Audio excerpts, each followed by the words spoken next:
Hi friends, welcome to my channel voice of Vishnu.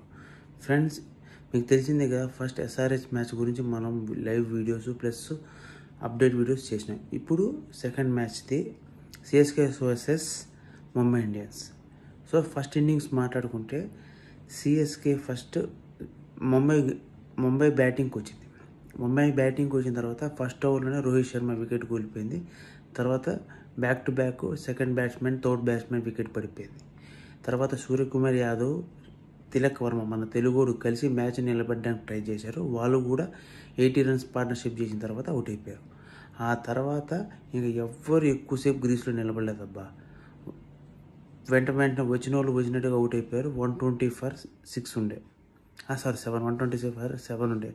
తర్వాత దీపక్ చహార్ లాస్ట్లో ఆ 30 రన్లు కొట్టకపోయి ఉంటే ఈ మ్యాచ్ ఇంకా కష్టతరం అయ్యేది. సో ఓవరాల్గా మ్యాచ్ ఎండ్ అయ్యేటానికి ముంబై 155 for 9 వికెట్స్తో ఇన్నింగ్స్ ఎండింగ్ చేసింది. తర్వాత బౌలింగ్కి వచ్చిన ముంబై చెన్నైని కట్టడి చేయడానికి ట్రై చేసింది. ఫస్ట్లోనే ఒక వికెట్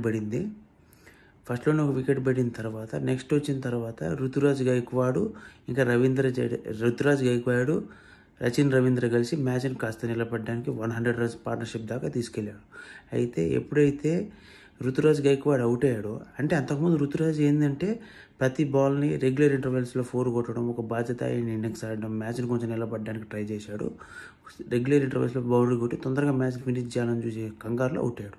తర్వాత రచిన్ రవీంద్ర అయితే ఒక బాధ్యత ఇండియన్స్ ఆడి మ్యాచ్ లాస్ట్ ఇన్నింగ్స్ లాగా వచ్చి లాస్ట్ విన్నింగ్ షాట్ కూడా రచిన్ రవీంద్రని కొట్టాడు.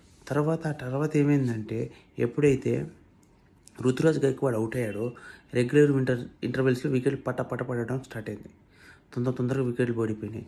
ఓవరాల్గా రవీంద్ర జడేజా తర్వాత రచిన్ రవీంద్ర కలిసి మ్యాచ్ని మళ్ళీ రీక్రియేట్ చేసి ఆ partnership 35 runs 38 runs partnership build చేసి మ్యాచ్ని విన్నింగ్ మూమెంట్ దాకా తీసుకొచ్చే టైంలో మళ్ళీ రవీంద్ర జడేజా అవుట్ అయ్యాడు. సో రవీంద్ర జడేజా అవుట్ అయిన తర్వాత వెంటనే ఆటోమేటిక్ ధోని వచ్చారు. స్టేడియం మొత్తం అలా కలవలం అయిపోయింది. దాంతో మ్యాచ్ ఇంకా విన్నింగ్ షాట్ ధోని కొడతాడు అనుకుంటే విన్నింగ్ షాట్ కొట్టలేదు ధోని. 2 బాల్ ఆడాడు, అవి కూడా డిఫెన్స్ ఆడాడు. రన్ కూడా ఏం పెద్ద తీయలేదు. తర్వాత రచిన్ రవీంద్ర 6 కొట్టి మ్యాచ్ ఫినిష్ చేశాడు. ఓవరాల్ ఇక్కడ ఏంటంటే అది బ్యాటింగ్ పిచ్ ఒకటి, రెండోది ఏంటంటే బౌలర్స్కి అనుకూలించింది. దాన్ని బట్టి ఏంటంటే మ్యాచ్ లాస్ట్ దాకా వెళ్ళడం జరిగింది. తర్వాత రెగ్యులర్ ఇంటర్వెల్స్లో వికెట్లు ఫాలో అవడమైంది. బ్యాట్స్మెన్ ఎవరు పెద్దగా నిలబడలేదు. మెయిన్గా కొట్టింది ఓన్లీ సూర్యకుమార్ యాదవ్, తిలక్ వర్మ, ఇంకా రచిన్ రవీంద్ర ప్లస్ రుతురాజ్ గైక్వాడ్. రవీంద్ర జడేజా పర్లేదు ఒక మోస్తరుగా కొట్టాడు. సో వీళ్ళు మాత్రమే ఆడగలేరు. సో ఆ తర్వాత ఏమైందంటే మ్యాచ్ మొత్తం ఫినిష్ అయింది. ఓవరాల్గా ఈ మ్యాచ్ క్రెడిట్ ఏంటంటే బౌలర్స్కి ఇవ్వాల్సి వచ్చింది. నేను ఎక్స్పెక్ట్ చేసింది ఏంటంటే ముంబై మంచి టఫ్ ఫైట్ ఇస్తుంది అని ఎక్స్పెక్ట్ చేశాను. కానీ ముంబై కూడా పెద్ద నిలబడలేకపోయింది. ఆ దీపక్ చహార్ కొట్టిన ఒక 30 రన్స్ మాత్రమే ఈ మ్యాచ్ని లాస్ట్ ఓవర్ దాకా తీసుకెళ్ళడానికి వెళ్ళిపోయింది. లేకపోతే ఈ మ్యాచ్ చెన్నై అయితే మడతేసేదే. కానీ టఫ్ మ్యాచ్ లాగా అయింది. లాస్ట్ 19th ఓవర్ దాకా పోయి మ్యాచ్ కొంచెం ఎంథ్యూజియాస్టిక్ నేల్ బెట్టింగ్ ఫినిష్లా మిగిలిపోయింది. సో ఫ్రెండ్స్, మీకు కానీ ఈ వీడియో నచ్చితే లైక్ చేసి subscribe to my channel voice of Vishnu. ఇలాంటి మోర్ కంటెంట్ ఉన్న వీడియోస్ నా ఛానల్లో వస్తూ ఉంటాయి. సో దాన్ని లైక్ చేసి సబ్స్క్రైబ్ చేసుకోవడంతో పాటు బెల్ ఐకాన్ వచ్చి ఆల్ ఆప్షన్ ఆన్లో పెట్టుకొని మీకు రెగ్యులర్గా వీడియోస్ వస్తాయి. Thank you for watching. Stay tune for more videos.